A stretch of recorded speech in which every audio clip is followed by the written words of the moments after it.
Que rufem os tambores.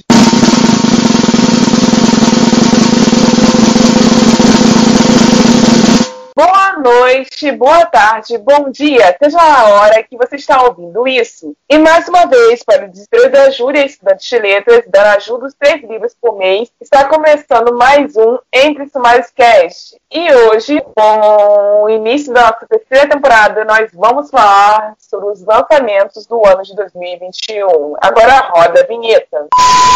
Você, Bookstock, lê 40 livros por ano, você é exceção, tá ligado? Gente, eu conto ou vocês contam? Pelo amor de Deus, eu gosto de livros desse naipe, que são meio duvidosos. A gente pode ver uma promoção e já tá correndo pra Amazon. Pessoal, por favor, lembrar de mencionar no nosso Twitter, @castsumares, sempre que eu vou comentar sobre esse ou outro episódio qualquer. E se você estiver nos ouvindo pelo Spotify, por favor, clique no botãozinho aqui em cima e segue o nosso programa. E se você estiver conosco pela Anchor, por favor, deixe-nos uma mensagem de voz que a gente inclui no encerramento do próximo. Primeiramente, eu vou falar de lançamento internacional, que é o conto de carnaval chamado Carnaval Amarelo, da escritora Lívia Ferreira, mais conhecida no Book Twitter como Afro Caminhão. E eu considerei ele como um livro importante, pois a trama se trata de uma releitura sobre o sítio do Capão Amarelo, a partir de uma mulher negra e lésbica, desenvolvendo um universo do sítio com um protagonismo negro sáfico e bem mais justo ao escopo da nossa sociedade brasileira real. A sinopse do livro é a seguinte: o carnaval volta a Rio Pomba. Anastácia faz 61 anos. E algo inesperado acontece. Você acredita no poder do amor? Até onde vai a sua imaginação? Carnaval Amarelo te desafiará a ressignificar uma velha história infantil. E estará chegando em nossas mãos, seja em modo fixo ou via e-book pela editora Viés a partir do dia 19 de fevereiro. Porém, está entrando em pré-venda a partir do dia 15 até o dia 18, com brindes inclusos. Então, eu, se fosse vocês, corria e entrava para o time da pré-venda. O segundo livro da minha lista, que será lançado no Brasil esse ano de 2021, porém foi lançado lá fora em 2020, é Depois, ou Later, do Stephen King. E ele já está em pré-venda especial, com brindes e tudo. Mas, infelizmente, eu não vou poder comprar ele agora. Eu tô triste, gente. Eu tô muito triste. A obra se trata de mais uma história perturbadora vinda das mãos dos meus autores favoritos da vida, então isso por si só já explica tudo. Mas vamos à sinopse. O filho de uma mãe solteira passando dificuldades, Jamie Coughlin, quer apenas uma infância comum. Nascido com uma habilidade sobrenatural que sua mãe pede para que mantenha em segredo, Jamie pode ver o que ninguém mais pode ver e aprender sobre o que ninguém mais pode aprender. Essa última frase está em todas as versões de sinopses que eu encontrei e ela me deixou bastante confusa porque eu não conseguia entender claramente o que a pessoa, que não se foi o Stephen que escreveu isso, se foi o editor, quis dizer com essa última frase. Aprender o que ninguém mais pode aprender e ver o que ninguém mais pode ver. Me parece que ficou muito estranho isso. Eu estou muito ansiosa para ler esse livro. Mas eu tenho outros leituras para terminar antes, então vai demorar um pouco. E ele vai chegar nas suas mãos pela editora Suma, tá? Como sempre. E por último, mas não menos importante, é um livro que eu estava querendo comprar importado, mas eu descobri que ele vai lançar esse ano. Então, pra quê? Mexican Gothic, ou México Gótico, ou Gótico Mexicano, não sei como é que vamos traduzir aqui no Brasil ainda, vai ser lançado esse ano pela Caveirinha, vulgo Dexter Books. É uma fantasia gótica que acompanha um personagem que, após receber um pedido de socorro de sua prima, se muda para uma mansão e acaba descobrindo e vivenciando coisas bizarras. E aqui é onde eu passo a palavra para Kate. Agora chegou a minha vez e eu, Cat, vou falar os mais aguardados do ano pra mim. Eu montei um top 3 e eu posso dizer com tranquilidade que depois de ouvir todos os das meninas, eu com certeza tô com uma lista bem maior. Mas eu vou apresentar os meus 3 escolhidos pra vocês. O primeiro se chama Miragem, ele é escrito pela Somaya Daudi. Se escreve SOMAIYA, espaço DAUD. Ele já foi lançado, ele foi liberado no dia 29 de janeiro, então ainda tá rolando a venda. E ele é da Literalize, uma editora nova no mercado, mas que eu com certeza vou ter que dar o meu dinheiro, meu suado dinheirinho depois de ver a capa desse livro e depois de ler a sinopse. Gente, vocês não estão entendendo. Eu vou ler a sinopse pra vocês, pra ver se vocês conseguem pegar um pouco do ar que esse livro deixa pra gente. Em um sistema estelar dominado por uma governante brutal, a Amani é uma sonhadora. Ela anseia por aventura e, sobretudo, por uma realidade diferente. Entretanto, quando uma mudança finalmente ocorre em sua vida, não é exatamente da maneira como ela esperava. A garota é sequestrada pelo Império e levada em segredo para o Palácio Real, onde descobre que é idêntica a Maran, a cruel princesa de Vatek. Maran é tão odiada por seus colonos que ela precisa de uma substituta, alguém que tome o seu lugar em aparições públicas e que possa morrer por ela. Mesmo forçada a desempenhar um papel, Amani não consegue ignorar a beleza do palácio, ou a presença de Idris, o noivo da princesa. Não demora muito até que a garota perceba que o esplendor do palácio esconde um mundo de violência e medo. Para ter a chance de ver a sua família de novo, Amani precisa interpretar a princesa com perfeição, já que um único passo em falso pode guiá-la para a morte. Gente, vocês estão sentindo o que eu estou sentindo aqui? Eu peguei aqui no sinopse, não sei se é coisa da minha cabeça, eu espero que não.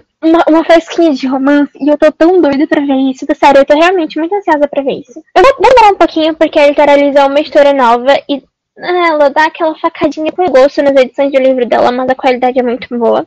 Vou esperar pra ver se abaixa um pouquinho o preço, e eu compro junto com outro livro da editora, que é Feitiço dos Espinhos, se eu não me engano. Mas é isso, eu tô muito ansiosa pra esse livro, gente, sério. O segundo é famosíssimo na gringa e ele vai ser trago pela Galera Record. Não sou muito fã da Galera Record. Galera Record pisou assim com a gente várias vezes, pisou na bola. Mas enquanto eles trazem os títulos de livro que eu gosto, infelizmente eu vou ter que continuar dando meu dinheiro pra eles. E agora dessa vez eles vão trazer Cinderella is Dead, da Carlin Byron. E ela é uma autora negra.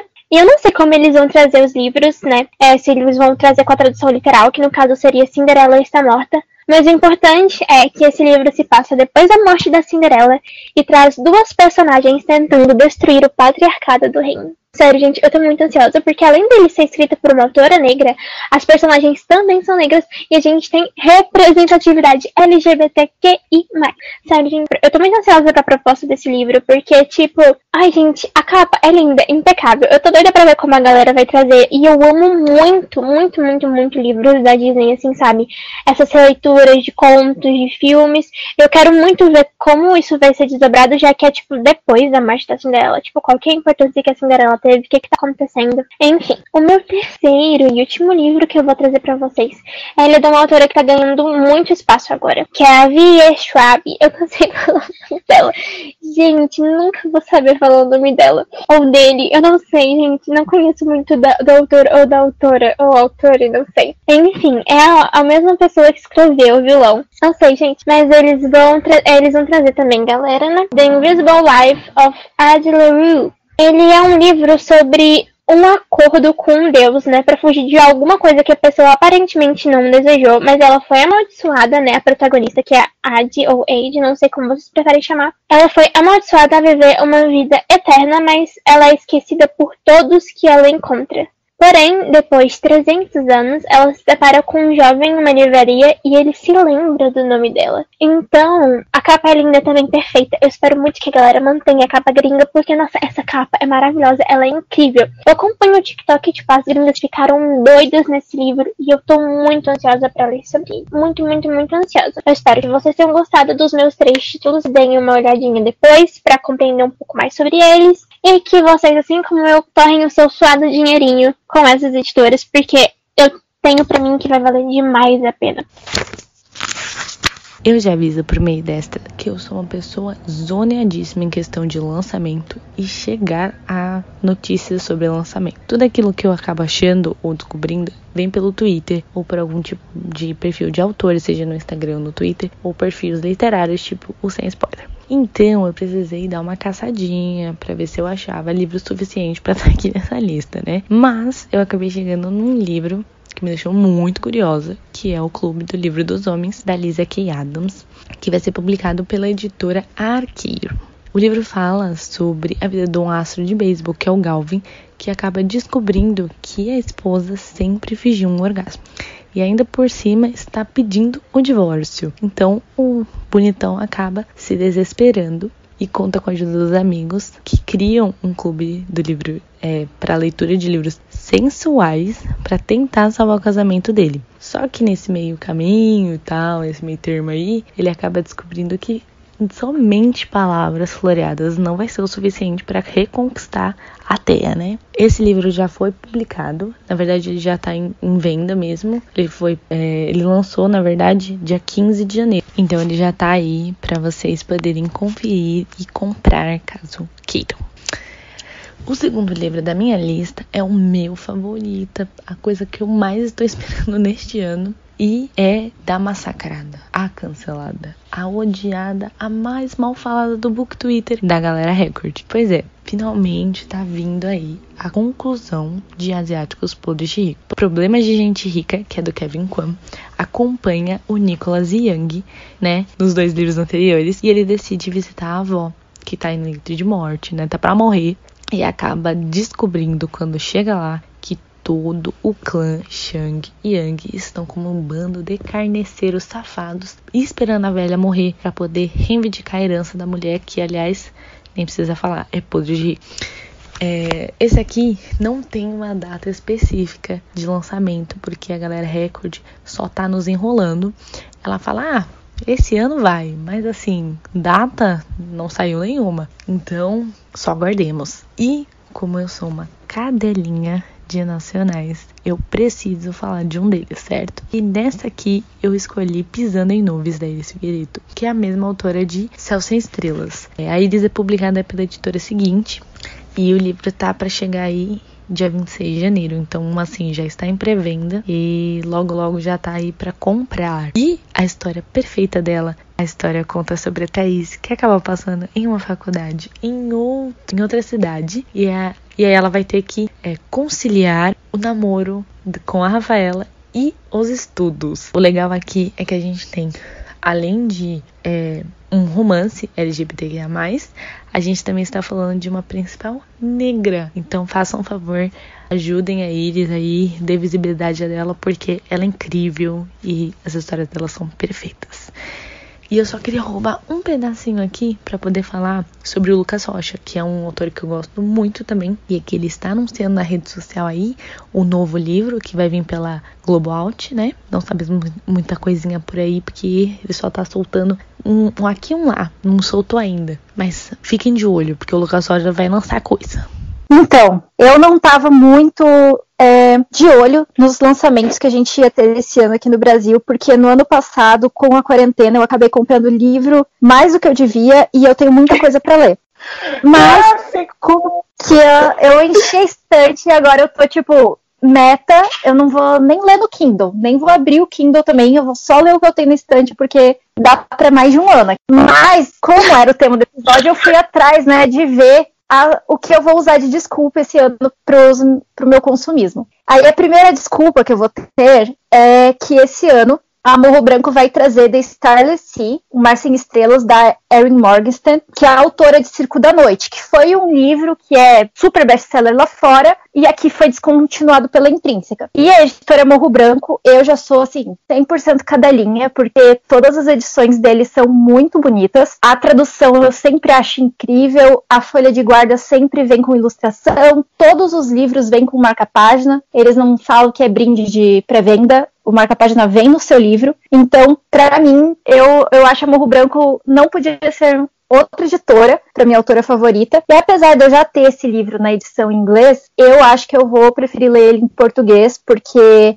eu não tenho muita confiança na escrita da Erin no original ainda. Pra mim, né, no caso, eu não acho que eu tô pronta ainda pra isso. Outro lançamento também que eu tava de olho lá fora, mas eu não fiquei tão interessada assim, mas agora que eu soube que vem pro Brasil, eu já coloquei na lista, porque provavelmente ele vai vir por um preço bem mais baixo do que seria se eu fosse importar, é o Yes, No, Maybe So, que chega esse mês aqui no Brasil, se não me engano, lá pelo dia 20, com o nome Sim, Não, Quem Sabe. Ele é da Becky Albertalli, que é autora de Com Amor, Simon, em parceria com a Aisha Saed, que é uma das fundadoras da campanha We Need Diverse Book, que eles propõem, né, trazer autores que são de grupos de minoria, e esses autores representam a sua minoria dentro da literatura. Então, é um romance bem fofo, adolescente, é um protagonista judeu e uma protagonista muçulmana, e juntos eles são do mesmo partido político e eles defendem o mesmo candidato. Então, eles vão batendo de porta em porta na cidade deles para pedir votos para esse candidato. Eu não tentei pesquisar muito a fundo, porque geralmente esses romances adolescentes eu gosto de me surpreender, então eu pego bem o básico, assim, e eu acho que esse romance vai ser bem legal. Esse projeto, né, dos livros diversos que traz autores de minorias é muito legal, tem vários livros muito interessantes, e eu tô tentando adicionar eles aos poucos, né, na wishlist.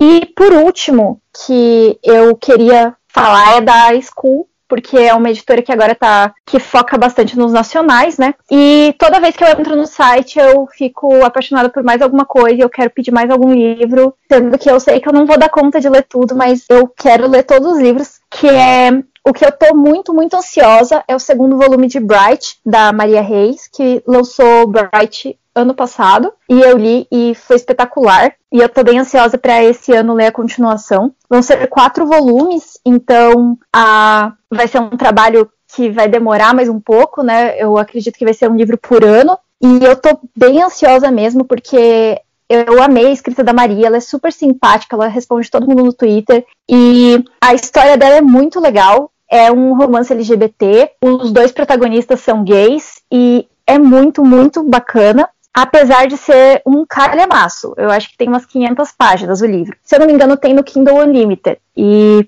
então dá pra dar aquela lida ali de graça, que de graça não, né, porque paga mensalidade, mas a gente quase nem sente no Kindle Unlimited. E aí, o segundo volume também de Asas Escuras, da saga Nictofilia, que é da Yue Fernandes, eu não sei se pronunciei certo o nome dela, mas eu comprei o primeiro volume e ainda não chegou aqui em casa, mas pela sinopse eu achei muito interessante, é uma fantasia, e como eu disse, a autora é nacional, então eu tenho muita vontade de ler fantasias nacionais, né? E esse ano também a School lançou já o Império em Ruína, da Bea Cortland. Ela, se eu não me engano, ela era uma autora do Wattpad, e ficou bem famosa no Twitter, ela divulgou bastante o livro dela, e ela tem alguns livros também que, se eu não me engano, que ela publicou independente pro Kindle, mas esse vai ser o primeiro livro físico dela, e eu tô muito afim de comprar. E vai lançar também, tá em pré-venda já, Entre Reinos, do Guilherme Buiati,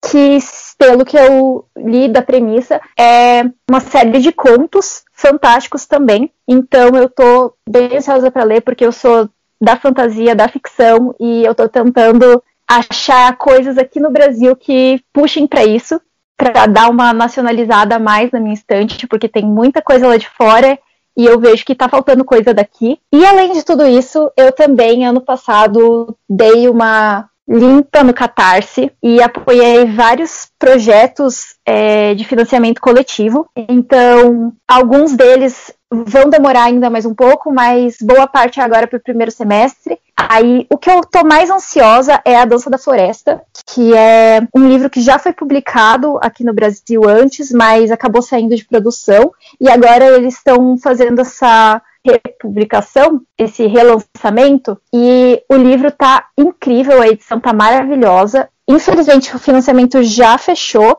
mas ficou sensacional, capa dura, com fitilho, tudo tem metalizado, tem marca-página, vai vir um card autografado da autora. Nossa, eu tô muito ansiosa para isso chegar aqui em casa. E também tem O Lado Negro, que é outro livro de uma autora que já lançou independente o livro aqui no Brasil, e aí ela decidiu que ela queria relançar o livro para terminar a trilogia. E aí eu tô bem ansiosa para ler. E Heroínas, que é um projeto, agora eu esqueci o nome da editora, mas eles sempre fazem coisas no Catarse, e eles fizeram Vilãs.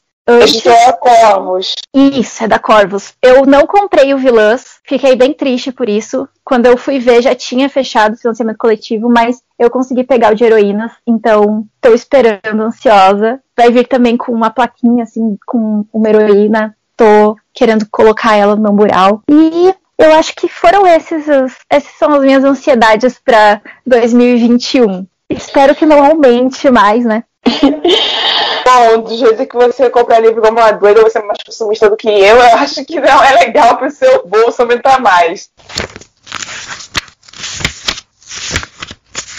E vamos montar o debate dessa semana. E os assuntos são os seguintes: a reaparição da tag Defenda o Livro e os grupos do Telegram que praticam pirataria de livros nacionais. Então, uma rápida introdução. Essa tag ficou popular no ano passado, graças à notícia vinda do Ministério da Economia brasileiro de que seria criado um imposto de 12% em cima de produtos e serviços, que ficou conhecido como nova CPMF, relembrando um imposto que tinha lá nos anos 90 que prejudicou muita gente. É um desses produtos que a serem taxados seriam os livros, todo e qualquer tipo de livro. E agora eu abro espaço para que vocês façam também a defesa da literatura a partir dos seus pensamentos do que por que vocês são contra essa taxa e do porquê vocês querem incentivar os nossos ouvintes a também se colocarem contra ela, se não já se colocaram. Sobre os impostos, que realmente um assunto que estourou no Twitter, sabe quando aconteceu, e que eu acho muito importante a gente falar. A gente tem que analisar também o cenário de como as coisas estão acontecendo, do que está acontecendo e do que em real esse aumento nos livros iria acontecer. Porque a gente está vivendo dias de inflação altíssima. Já é super complicado para uma pessoa, para a maioria das pessoas, que a maioria do Brasil vive com R$400 por mês. Eles não têm essa condição de comprar livros ou coisas assim. E aí, agora com a inflação mais alta, a classe média sofre muito porque você vai comprar as coisas, você vai com R$100 no mercado e já não dá pra você comprar quase nada. Aí você acha que ganhando 3.000, 2.500 por mês, vai sobrar dinheiro pra comprar um livro que já é caro e vai ter esse aumento? Eu acho que prejudica demais o consumidor e o pessoal que já vende, as editoras e outros que vêm do mercado sucateado. Porque não adianta, a gente não tem uma cultura que prega o apreço pela leitura. As pessoas que leem são uma minoria. E elas precisam, sabe, as pessoas que vivem disso nas editoras e outras precisam de uma movimentação que seria ainda mais complicada com esse aumento. Porque esse aumento significaria também o aumento da pirataria. No caso dos livros gringos, né, a gente já tem um forte movimento por causa disso, mas a gente ainda tem aquela boa parte que compra depois, que deixa pra comprar depois, ou coisas assim, ou que valorizam a leitura do físico, mas que com uma inflação dessa forma ia só dificultar as coisas e tudo mais. Quando eu vi isso no ano passado, eu dei uma pesquisada e eu não vi que essa tag tinha voltado esse ano. Eu tô um pouco fora do Book Twitter agora no início do ano, mas entra esse debate que a gente fica falando sobre como o livro aqui no Brasil ele acaba sendo um produto de luxo e que isso é um absurdo, porque você acaba fazendo com que a população que já lê pouco, aqui no Brasil nós lemos muito pouco, a média nacional, se não me engano, é 2 livros por ano, e a gente tem uma média tão baixa e mesmo assim os livros são considerados um produto de luxo. Então, mas você pode ir em livraria, você pode emprestar, mas isso não é uma coisa tão fácil de se fazer quando você não tem um incentivo desde a infância. Então, se você está entre um livro que hoje a gente vê livros facilmente de R$50, R$40 pelo menos, eu lembro quando eu era mais nova, minha mãe me dava R$20 e eu comprava um livro. Assim, tudo bem que na época R$20 era mais do que R$20 é hoje, mas R$20 eu ia lá e comprava 2 livros. Então, hoje é muito, muito mais difícil você conseguir. E eu acho que a gente não pode só pensar no nosso umbigo, e principalmente quando eles colocam esse tipo de taxa, para onde está indo esse dinheiro? Esse dinheiro está indo para investimento, para incentivo para essa literatura? Essa taxa está sendo, esse imposto de 12%, para o que ele está sendo usado? É uma coisa que a gente tem que se perguntar também. Esse dinheiro que você vai pagar a mais, ele vai ser usado como incentivo para a literatura? Ele vai ser usado como incentivo para o mercado editorial, para as livrarias que estão fechando? Ou ele vai ser usado para alguma coisa nada a ver, que vai afetar um mercado, que é o mercado editorial, e vai beneficiar outro mercado que não tem relação, e a gente pode acabar tendo aí um desbalanço, né? Vamos lá, começar por esse governo safado, sem vergonha, que olha pra cara do brasileiro e fala: você é muito otário, né? Porque é muito bizarro a gente ser um dos países com taxas horríveis de leitura, né? Porque, né, aquela média de sempre de brasileiro ler 2 a 3 livros por ano.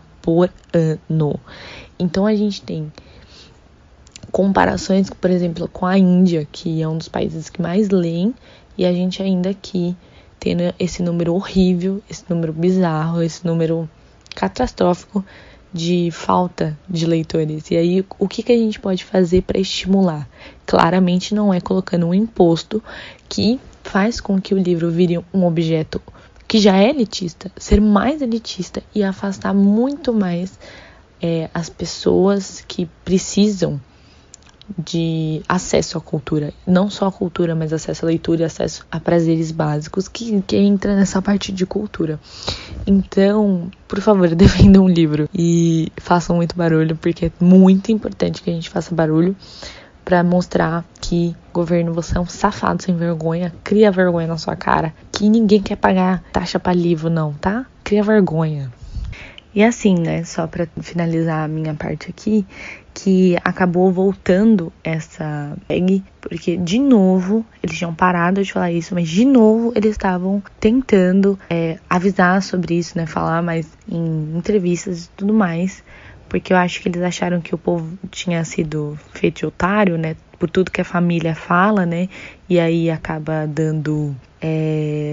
virando uma cortina, né, que a gente acaba não conseguindo distinguir o que a gente tem que prestar atenção, e aí a gente não pode deixar isso acontecer. Comentário que eu quero adicionar nessa partezinha onde ela fala sobre o preço de livro, que eu só queria adicionar aqui, o que acontece é esse reflexo de uma crise literária enorme e ainda sem nenhum tipo de túnel nesse caminho, né, para sair dela, e aí acaba aumentando muito o preço dos livros, e aí a gente fica num beco sem saída, porque já tá numa crise, o livro tá com um preço super alto, e aí vem o governo e quer enfiar mais preço em cima, ou seja, enfiar no nosso rabo. É bem isso, não tirando o mérito do que a Sally disse, porque é super importante, mas entrando com outro aspecto do assunto, é mais uma marca desse desgoverno que o Brasil está sofrendo, né? Já não basta as quase 250 mil mortes que nós estamos enfrentando graças ao coronavírus e a irresponsabilidade geral do Ministério da Saúde, nós ainda temos que lidar com a criação de novos impostos, com a falta do auxílio emergencial que deixou muitas famílias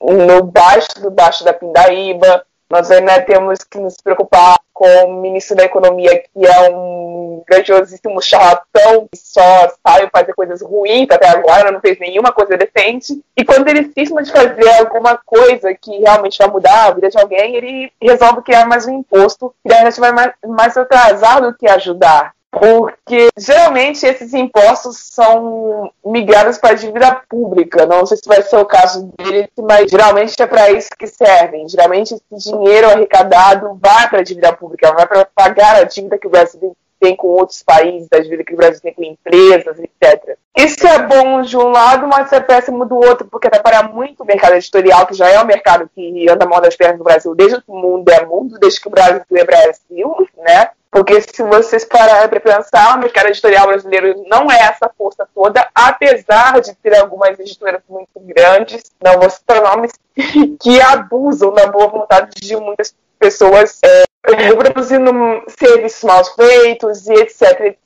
Mas a já gente foi muito maior, hoje está bem pior, bem mais cambaleando do que estava uns tempos atrás. Verdade, a gente perdeu uma grande gama de editoras que fecharam nesse meio tempo de 2020 para cá, porque elas simplesmente não deram conta de continuar com seus orçamentos a partir do momento que as vendas pararam, porque as vendas da Amazon não pararam, mas as vendas isoladas de cada editora reduziram muito, até inexistir. E foi isso que prejudicou tudo. Enfim, gente, vamos para o segundo assunto.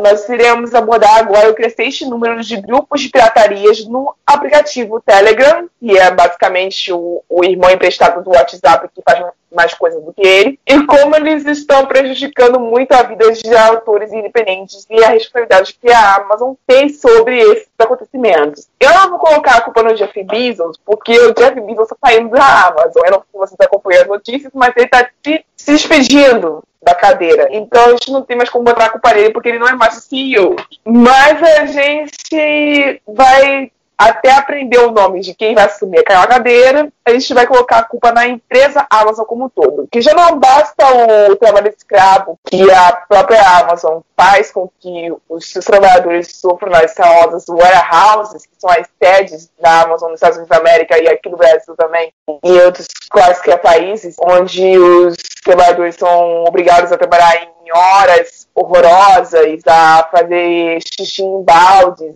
não tem tempo suficiente para ir no banheiro, não só para a gente comer em lugar apropriado, mas aquele monte de coisas que nós já conhecemos, os trabalhadores da Amazon passam, fora o mau salário, o mau tratamento que eles dão para as pessoas que fazem os transportes, mas nem por isso os caras deixam de vender, e vocês sabem que boicotar uma empresa do tamanho da Amazon é um desafio quase que ridículo. E eles também têm esse defeito de não proteger com força suficiente as pessoas que trabalham para eles de forma indireta, que são os autores independentes que veiculam seus livros através seja no Kindle Unlimited ou seja através de vendas normais. E agora não, tá há tempos isso, né? Essa mania de pessoas querendo piratear livros que foram feitos com o suor de pessoas que gastaram com revisão, gastaram com design de capa, gastaram às vezes com leituras sensíveis, gastaram com leitura crítica muitas vezes também, gastaram em várias outras coisas, pessoas que retiraram de seus salários, de seus suores para conseguir veicular seus livros e realizar seus sonhos, para atingir uma certa demanda de leitores que eles tinham. E existem pessoas querendo, com mau caratismo, ganhar em cima disso facilmente, veiculando em PDF, Mobile, Pub, livros de pessoas que não podiam gastar esse dinheiro, mas deram seu suor lá dentro para conseguirem veicular seus livros, realizar sessões de publicar e serem notados e serem lidos. Cara, o depoimento da autora Thay, e aqui eu deixo os meus sinceros sentimentos para ela, porque eu não tenho nem que falar dessa pessoa, porque eu não conheço intimamente ela, nem o trabalho dela, mas o depoimento dela falando sobre o que aconteceu no dia do lançamento de Tempestuosos já está sendo pirateado, aquilo ali me quebrou de uma forma que eu, como escritora, entrei em bloqueio criativo imediatamente. Porque eu não consegui voltar a escrever minhas histórias porque eu estava extremamente deprimida por dentro. Eu não sei se eu posso falar que eu tenho um ódio, que eu desejo que eles vão pro inferno, porque não é direito meu fazer isso. Mas o que eu tenho a dizer é que a gente não tem um dia de paz. A gente, quando eu digo a gente, quero dizer produtores de conteúdo para quem lê nacional. A gente não tem um dia de paz. Porque para ler já é um saco. Porque se você não souber onde procurar, você não vai achar. Para escrever é outra luta. Porque para publicar é uma luta. Para você conseguir referências é outra luta. Para você ser lido é outra luta. Porque você tem que se divulgar muito e ter muita paciência com o book Twitter. Haja paciência, porque elas não pegam leve com a gente. Nunca pegaram e agora estão muito menos. Sabe? Você vai ter que se dobrar em 3 para conseguir agradar aquele povo. E quando você não conseguir agradar, você tem que se conformar com isso, de que você não vai ter leitor nenhum, afinal a fumazinha não gosta de você. E para piorar, ainda existe a pirataria, que ferra você, que precisa desse dinheiro para poder pagar suas despesas, que é o exemplo da Thay, da Ali, uma das minhas amigas que paga a faculdade com o que ela recebe dos livros dela. Então, assim, é muito pesado pra mim, Rayane, ter que voltar em 2021. Eu já falei disso lá atrás, no nosso segundo episódio da primeira temporada. E dizer pra vocês de novo, cara, quando que vocês vão cair na real, pelo amor de Deus? Entende? Eu tô cansada, eu tô exausta. No debate, eu acho que uma coisa, assim, muito, muito importante, que acontece muito, é a desvalorização do trabalho que o escritor tem. Eu acho que um leitor, ele não, a maioria dos leitores, ao menos, os leitores que não escrevem, que apenas consomem, eles não têm uma noção, uma real ideia do que é o trabalho de um escritor. Eles não têm ideia de como é a pesquisa, como é suada a pesquisa, como o trabalho todo se desembola. São muitas e muitas horas de esforço, digitando, apagando, digitando novamente, porque o desenvolvimento de um livro não se dá com facilidade, mas a maioria das pessoas que leem, elas só veem aquele livro, né? Muitas das pessoas, principalmente as pessoas assim que são menores de idade, Elas veem como algo que surgiu na mente do escritor, e o escritor simplesmente escreveu no papel, então tá tranquilo, não é algo que prejudica, não é algo assim, sabe, que a pessoa tá tirando de outra quando ela faz um app ali no Telegram e ela trafica o povo de um livro nacional. E eu acho que isso é horrível. Ainda mais porque a maioria dos brasileiros tem essa percepção de que com outros brasileiros, com outras pessoas assim, tá legal passar pra trás. Então, tipo, eles vêm de uma forma, eu acho que meio desumanizada. Eles não humanizam os escritores de livros, eles não veem ali o que tá acontecendo realmente, o quanto aquilo pode machucar, porque é só mais um PDF, entendeu? É só mais uma leitura, eu tô ali, tô divulgando o trabalho, e quando é com a leitura nacional, quando é com a escrita nacional, e a gente vai falar sobre pirataria, é um recorte que a gente tem que fazer muito grande, porque a realidade do escritor brasileiro é uma realidade completamente diferente, é uma realidade muito difícil. A gente vê aí escritores incríveis, maravilhosos, com uma escrita ótima, que quando eles vão conseguem uma editora pra ali, né, pra patrocinar o trabalho deles, eles não têm retorno nenhum, porque não há pessoas que consomem a maioria das editoras não investe tão pesadamente na divulgação, porque sabe que não vai ter tanto lucro, e é algo muito, muito complicado e desvalorizado. Eu acho que se as pessoas sentissem na pele um dia, assim, sabe, um dia de escrita de um leitor, todo o estresse que eles não fariam isso mais. Tem livros que a gente vê sendo traficado, tipo, R$1,99, sabe, e aí eu fico me perguntando, qual é a dificuldade? Qual é a dificuldade de você apoiar um autor que você gosta? Você vai ali, vai pagar R$40 pra um autor gringo e você não pode pagar R$1,99 num webpub, ou você não pode esperar um pouco pra você ter dinheiro e ter aquilo. Tem muitos autores pequenos ótimos que sempre estão sendo plagiados e eles fazem dias durante o mês ou datas especiais em que é gratuito, sabe? Eu não entendo real o que passa na cabeça dessas pessoas, gente. Sério, eu não consigo compreender. Não se resolve com segurança ou coisa assim, porque as pessoas sempre vão dar um jeito de piratear. O negócio é a conscientização e a educação, que a gente sempre tá tentando promover, mas eu não consigo compreender o que passa na cabeça de uma pessoa. Eu acho que a única resposta é falta de empatia. Ano passado a gente teve uma movimentação bem grande das autoras do Wattpad que tinham livros no Amazon, né, pra falar sobre esses grupos. E eu sou uma usuária assídua do Telegram, eu fico bem mais no Telegram do que eu fico em outras redes sociais. E aí eu acabei fazendo, tipo, uma pesquisa em todos os meus grupos lá pra achar quais grupos que estavam fazendo esse tipo de pirataria. E eu achei alguns dos grupos e aí eu fiquei, tipo, meio de infiltrada ali no meio pra tentar puxar, sabe? E eu acho que o pior de tudo não é nem que a gente tenha que voltar e falar, porque é que são os mesmos grupos. O que acontece? Toda vez que um grupo deles cai, eles vão lá e criam outro. E alguns autores já desistiram de lutar contra isso, e tem uma taxa que você pode pagar para os grupos, que eles não divulgam os livros os teus livros no grupo. Então você paga essa taxa para, tipo, um pedágio, assim, para que eles não coloquem os teus livros lá. E eu fiquei chocada, porque nossa, é tipo quando você mora numa vizinhança. É tipo quando você mora numa vizinhança perigosa, você fala pra milícia para eles não atirarem em você. Exatamente. Tipo assim, você tá tendo que pagar por uma coisa que é crime. É absurdo. E eles fazem isso, tem uma lista no grupo, assim, tem uma lista dos autores que pagaram, que você não pode mandar os arquivos daqueles autores. E o que eu falei, né, para as autoras na época, para elas entrarem em contato com esses autores, para esses autores tentarem entrar em contato com a Amazon.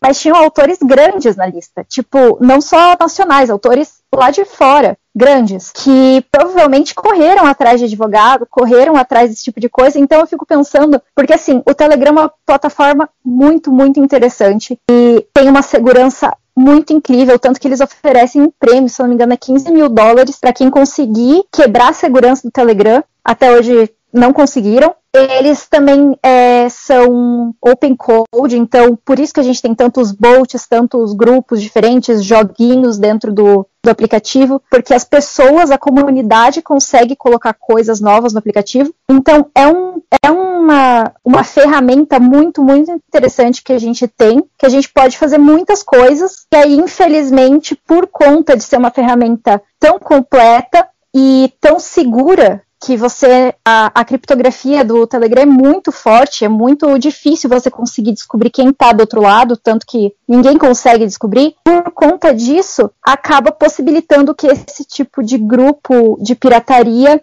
exista. E isso é muito triste. O que a gente pode fazer é conscientizar as pessoas, né, de que isso é errado, mostrar depoimentos de autores, né, para as pessoas, mas aquela meia dúzia de gente que tá ali no grupo, parece que a mentalidade deles já foi perdida, já tá formada, porque eles só debocham dos autores e falam, se você não quer vir, então paga, sabe? Eles não estão nem aí, no fim das contas. Bom, vamos lá. A treta que envolve o Telegram. O que acontece, gente, é o seguinte. Os grupos do Telegram existem há muito tempo. Não adianta falar... Aliás, grupo de pirataria existe há, muito tempo. Começou, né, com PDF, começou com os grupos como o próprio Lê Livros e tudo mais. Esse tipo de grupos que...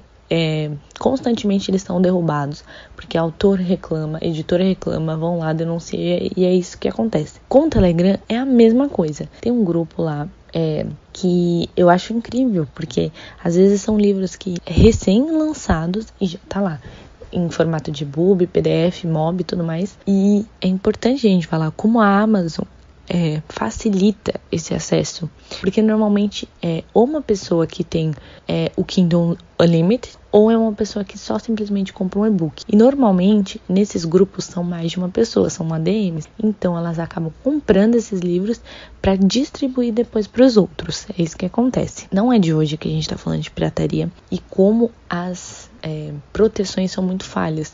Eu vou usar um exemplo aqui que tem no Wattpad. Não faz muito tempo que autoras já estavam reclamando que iam sair da plataforma, porque a plataforma está sofrendo com muitos ataques de hackers que estão usando sites espelhos.